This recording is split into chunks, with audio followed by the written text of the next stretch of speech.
Okay, well, good morning, everybody. Thank you for being here. We are really, really excited to host the Water Summit meeting with the conference, the U.S. Conference of Mayors. This is something that takes place every year, but for them to host it in Flint was a great honor for us. You know, we know that we represent so many cities, not just across the state, but across the country that are having water quality issues and infrastructure issues. And so for them to come and have this meeting and this conversation here in the city of Flint is truly an honor. We've had some great discussions so far. We're going to continue to talk about the importance of investing in infrastructure and the importance of talking about water, not only quality, but affordability, because it's something that resonates with all of us across the country. This is about Flint, but this is bigger than Flint, and that's why all of them are standing here with me today. I do want to acknowledge two of our Congress people are here with us. Congressman Kildee, who is from the city of Flint and has been such an outspoken voice for us on the federal level. Congresswoman Brenda Lawrence is here with us. And she has also, even though she's from the Detroit area, she has been a true advocate for the city of Flint, and we have greatly appreciated it. I know we would not be as far as we are today if the U.S. Conference of Mayors had not stepped up and advocated and spoken out for us, and to have such a great voice in the city of Washington, D.C., our nation's capital, is what also helped bring so much of the funding to the city of Flint for us to be able to move things forward. So having said that, I would really like to have Mayor Barnett come and speak. He is the Vice President of the U.S. Conference of Mayors. He is the Mayor of Rochester Hills.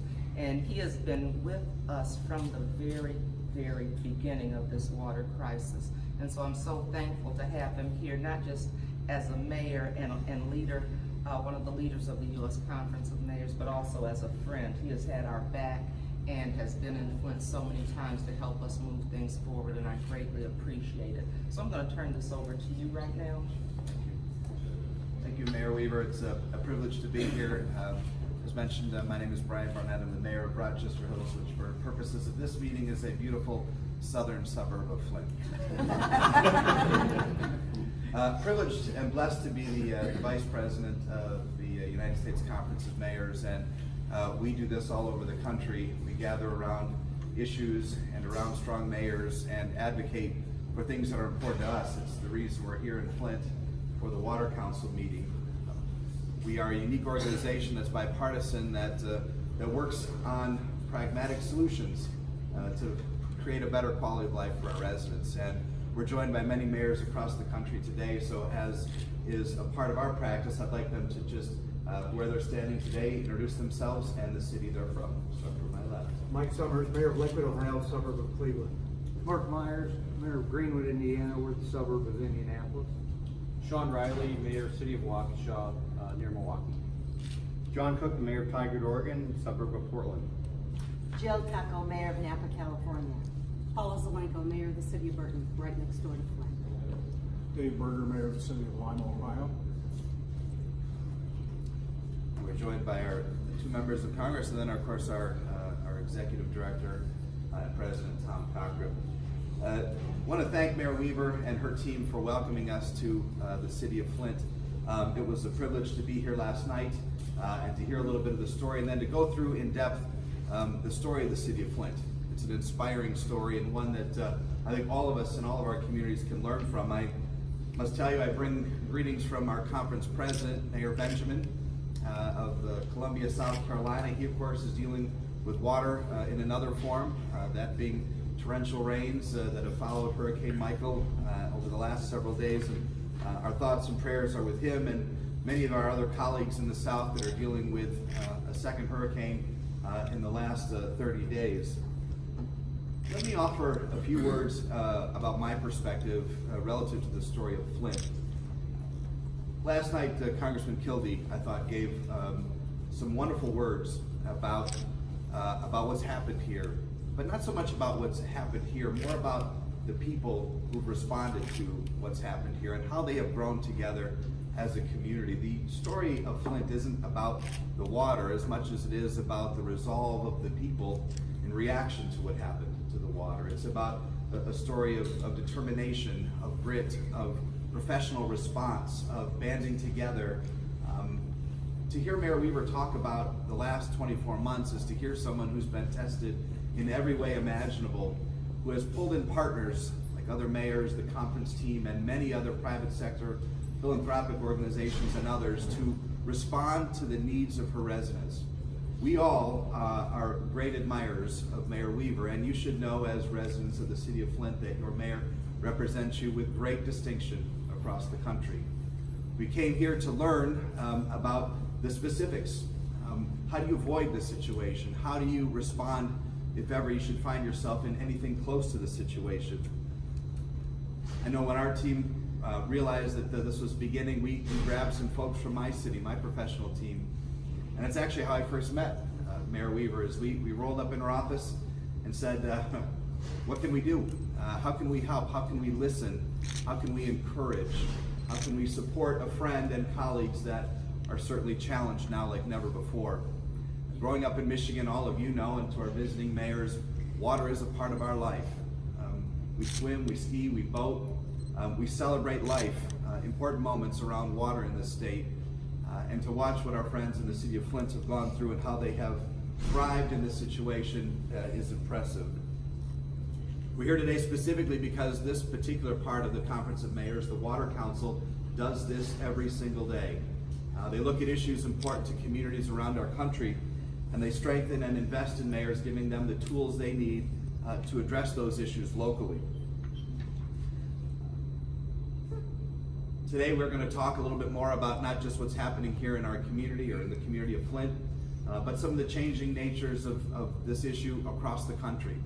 No matter what happens in the upcoming election, we know that mayors are going to need help. They're going to need help from Washington. They're going to need help from their state capitals.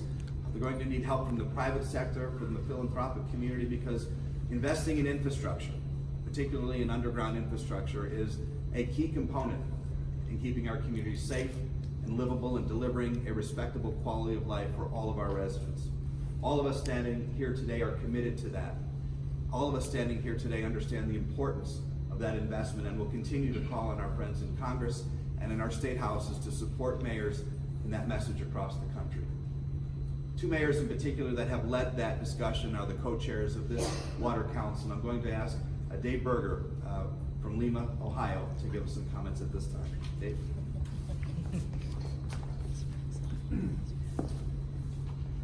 Well, good morning. October 18th will be the anniversary of the passage of the Clean Water Act, passed in 1972. And it was passed truly as a partnership between local governments, state governments, and the federal government.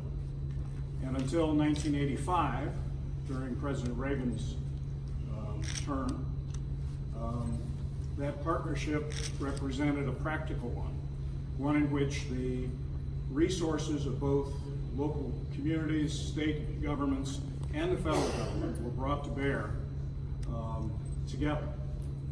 1985, the federal government began to step away from its obligations to partner with us at a local level.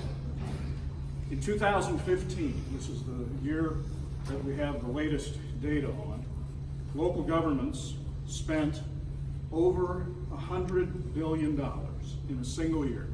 $118.8 billion spent by local government on water and sewer infrastructure and services.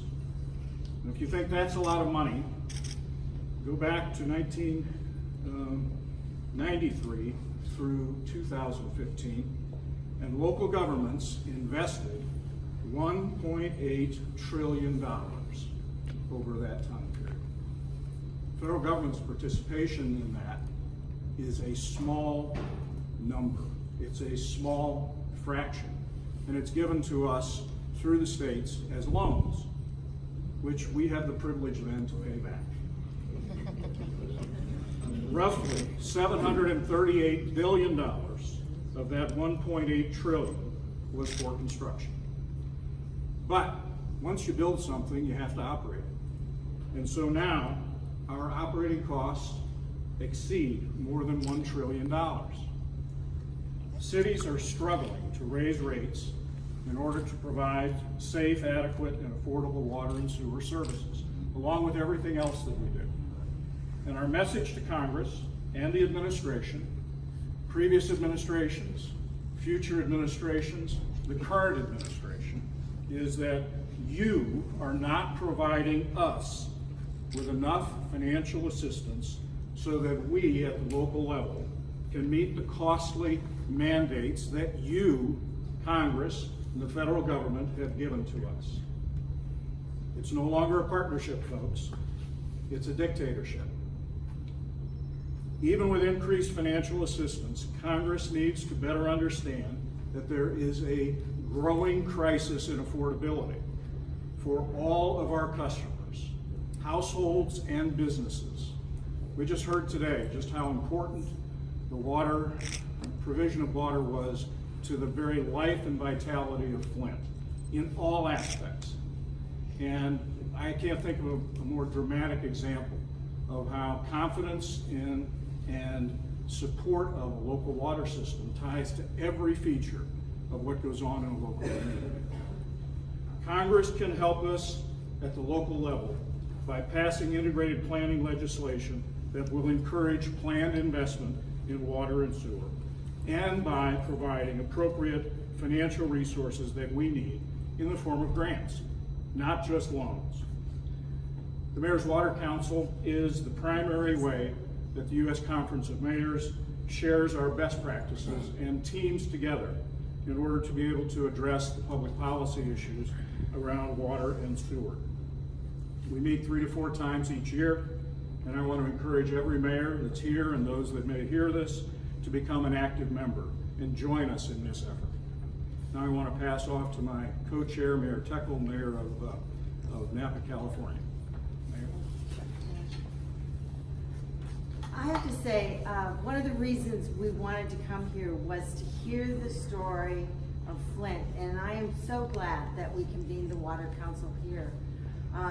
We heard the story of what happened, but what we also hear today is the story of recovery. I shared earlier in 2014, the city of Napa had a 6.0 earthquake, and we found out that recovery is like 20 times more difficult than going through the disaster. And what Mayor Weaver shared with us today is the crisis is over, but certainly the recovery is a long ways ahead, and they are meeting it stage by stage. Watching mayors show leadership, and that's what happens on the local level. We're the ones that go to the grocery stores. We're the ones when people stop you in the aisle and say, in her case, you know, what's going on with the water? In my case, you know, Mayor, we're recovering from the earthquake. We need the help locally because we're there locally. We need the help from our states, and we need the help from the federal government. We're where it's happened. Cities are ground zero for where people live and where we interact. Thank you.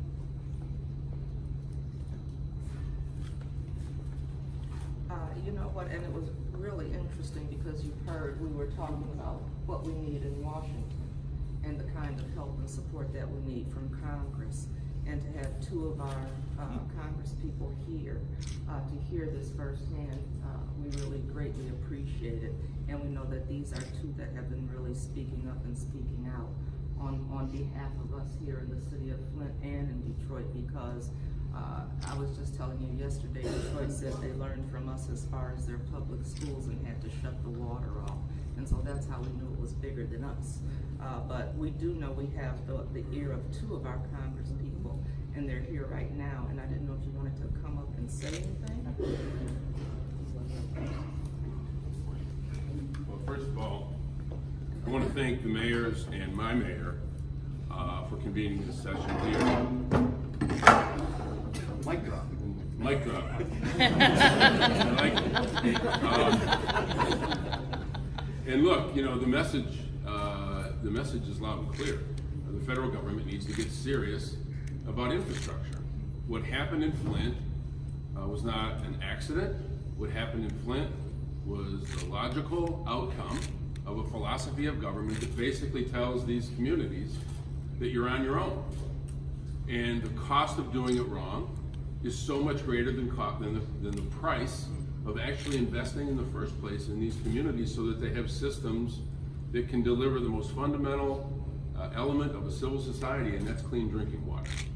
We know here in Flint what we could have done with a fraction of the money that we are now having to spend to make things right here, if the federal government, and for that matter the state government, had simply been a stronger partner, we could have avoided this crisis and done it in a much more efficient and cost-effective way. That's what we need to do. And when the president himself produces an infrastructure bill, an infrastructure concept, that would say that these mayors have to come up with 80% of the money for whatever federal dollars are going to be available. Let me tell you, if they had the 80%, they would be spending it right now. The federal government needs to get this right. And I continue to push, and I know Congresswoman Lawrence, especially in her role, continue to push Congress to get in this game. If we don't, it's not as if these problems go away. So we need to make a big investment, and we're talking about trillions of dollars from the federal government to local governments, because otherwise what happened in Flint is just a warning about what's going to happen to the rest of the country. So thank you to the mayors for your voices, for your willingness to stand up and speak for the people you represent. I look forward to continuing to work with you. Thank you. I want to say thank you to the Mayor Weaver from Flint, to all the mayors here. I feel like I'm part of the alumni team, having served 14 years as a mayor. When I went to Congress, I specifically asked to serve on infrastructure committee, transportation infrastructure, because I know how important it is. I used to be asked, what keeps you awake at night? And I said, it's when you flush your toilet, you don't think about it. It's that infrastructure underground. Because when there's water main breaks, you hear about that. That's a failure in our water system. I can tell you, I serve on the Transportation Infrastructure Committee, and I serve on the Water Committee. This is what we are confronted with in Washington and in Congress.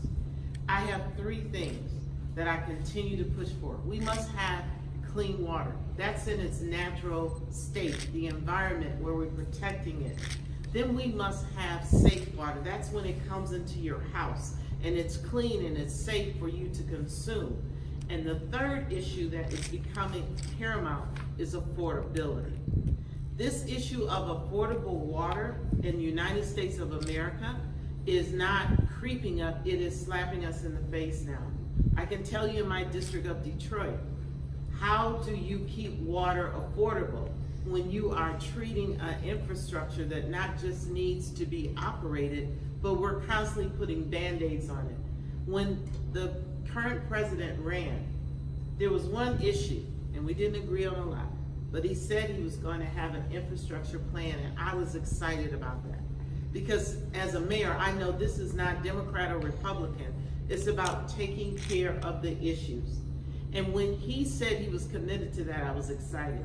I can tell you, I was frustrated and disappointed when I heard that plan, as Congressman Kildee has said, of 80% contribution from the cities.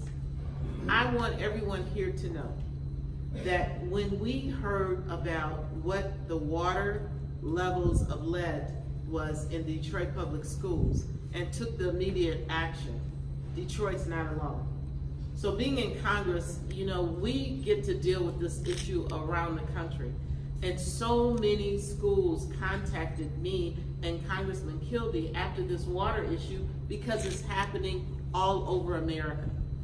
One of the things that we have done is because, you know, maybe I'll test the water. It should be mandated that every public schools test their drinking water, because we learned from Flint, children are the most impacted when it comes to lead poisoning. It shouldn't be an option, or maybe I should do it. It should be mandated, and it should be grants available, like the mayor said, grants available to remediate and to take care of water that is contaminated in our school system. That's the minimum that we should do. But we're going to have to get a infrastructure plan that is really real.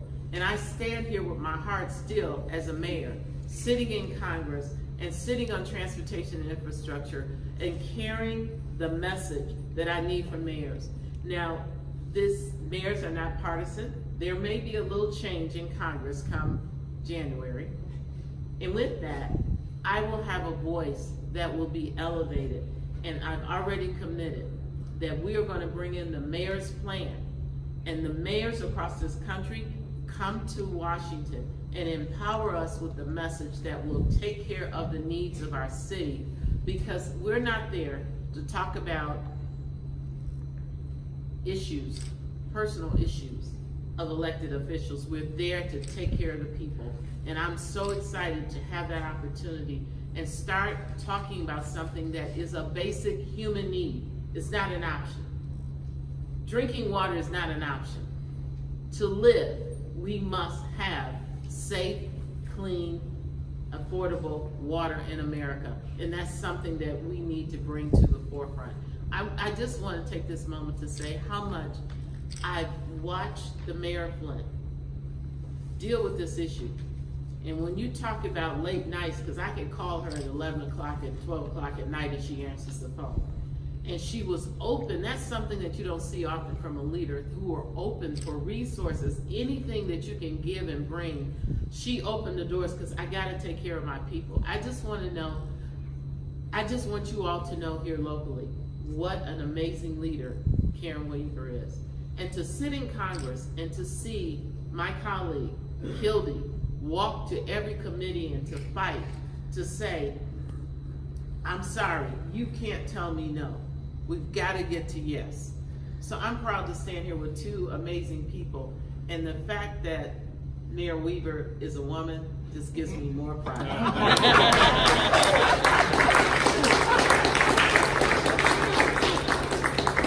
Thank you, Congresswoman Lawrence. I say that we as a bipartisan group are agnostic in where we'll take our support from and find our friends. We want Republicans passionate about helping. We want Democrats passionate about helping find a solution, and we pledge to work with anyone who will work with us.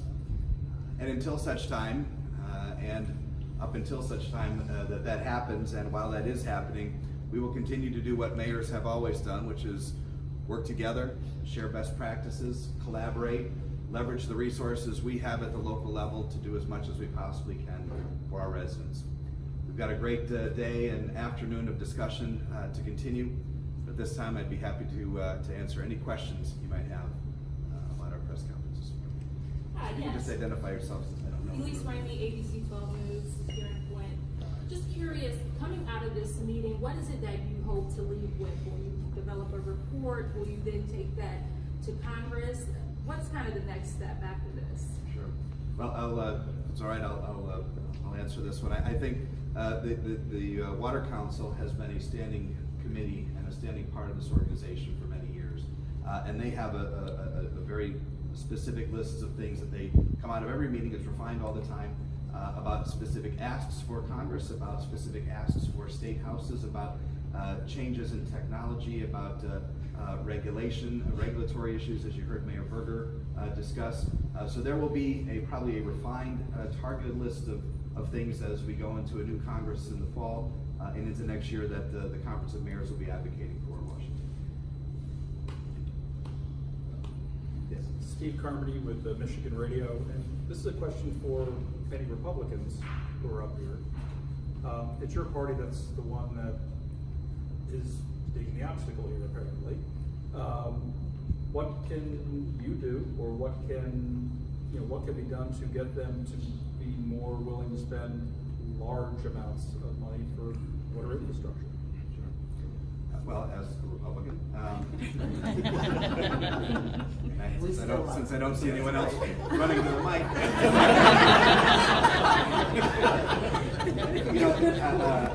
I would tell you, I think that there is plenty of room for people to point fingers and talk about who's holding up the process and what the issues are. Frankly, and I'll speak just for myself, I'm not concerned with that. And speaking larger for the organization, I know that we would love to have anyone come up with a solution. As I said, we're agnostic to to working with folks in terms of where the great solution comes from, whether it's from a mayor putting forward something that we can replicate nationally, whether it's from a progressive congressperson or a conservative congressperson, or whatever wing it comes from, whatever collaborative effort results in something that we can implement in our communities, we'll be grateful for. The one great thing about mayors is that we're largely nonpartisan, and that we can work together. Most of us don't know what our party affiliation is, because it doesn't matter when you're dealing with water infrastructure, when you're dealing with residents calling to complain. I mean, it's a much more pragmatic solution. So we're much more focused on how we find solutions and who we can work with, rather than what's held us up in the past. But you would agree with everyone else that the president's proposal for infrastructure is a non-starter because it puts too much on local government? Well, I would agree that that proposal is frustrating on its surface, just because of the historical funding proportion that has been on local municipalities. I wouldn't say it's a non-starter. I hope that it continues the discussion, and I hope that we can find parts of that that work and combine that and marry that with other things that we as locals can provide, sort of boots on the ground experience to improve the proposal. At the end of the day, it still has to get through Congress. It needs support from both sides of the aisle. So we want to encourage everyone in Washington to recognize that it can't just be finger pointing and walking away. There must be some solution at the end of the day. Harold Meeks with Tell Us USA News Network. This is for Mayor Weaver. You spoke of the crisis being over and you're in the recovery mode. Can you kind of frame what the crisis being over is, and two, can you give us a look at what the recovery is going to be? Well, one of the things I said we're moving from crisis to recovery. So I want to be real clear on that. We've come a long way in the city of Flint, but we still have a long ways to go as well. One of the things we have talked about, because there has been some confusion as to why we continue to be on bottled and filtered water. And when you've been on bottled and filtered water, as long as the residents of the city of Flint have, it gets old. It really gets old. But we're on bottled and filtered water because we have the amount of construction going on in the city. And the EPA has said that you need to protect yourself while this amount of construction is going on. So it's a better reason than the first reason, because we are ahead of schedule with the lead service line replacement as well, and we want people to know that. The issue when people's homes are testing high, while that still happens in some instances, is because of the in-home plumbing, the fixtures, the appliances have been damaged, and that's one of the things we're still advocating for more funding for. Our fixtures for people's homes, to change the plumbing, to change the water heaters, the dishwashers, the ice makers, those kinds of things have been damaged as a result of this. But the water is testing better, and like I said, we've been ahead of schedule with the lead service line replacement. But until we really get information and our medical community is satisfied, the science community, the public health community is satisfied with where we are with the water, I will not sign off on it until that happens. And so I will continue to tell residents to use bottled and filtered water. You asked me about what does recovery look like. It's funny because maybe it was before you came in, I was talking about some of the community one-on-ones we've had all around the city.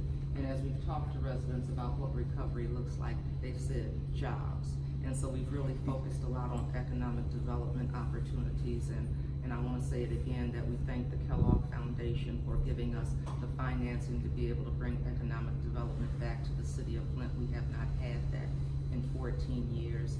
And we have been partnering. The Chamber has been leading the way with that all of this time. And so to have them as a partner is a great thing, and we can really focus on making sure opportunities happen, and not just as a result of the water crisis, because we've done that as far as making sure that local companies from Flint and Genesee County have opportunity to have these kinds of jobs, these construction jobs, and the other ones that come as a result of Lear coming in. You know, we want Flint residents and then Genesee County to benefit from these opportunities.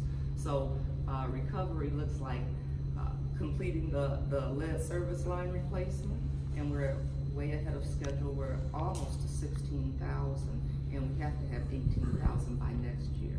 So we're praying for good weather to continue so we can keep it moving and provide opportunities for people in the city of Flint. Have you put a price tag on that at all? What this whole project is going to run? You know what, that's interesting because we've been able to put a price tag on some of it, but as we continue to see what's going on underground, we learn more and more. And so I would probably defer a little bit of that to Rob Benzik to talk more about the infrastructure cost.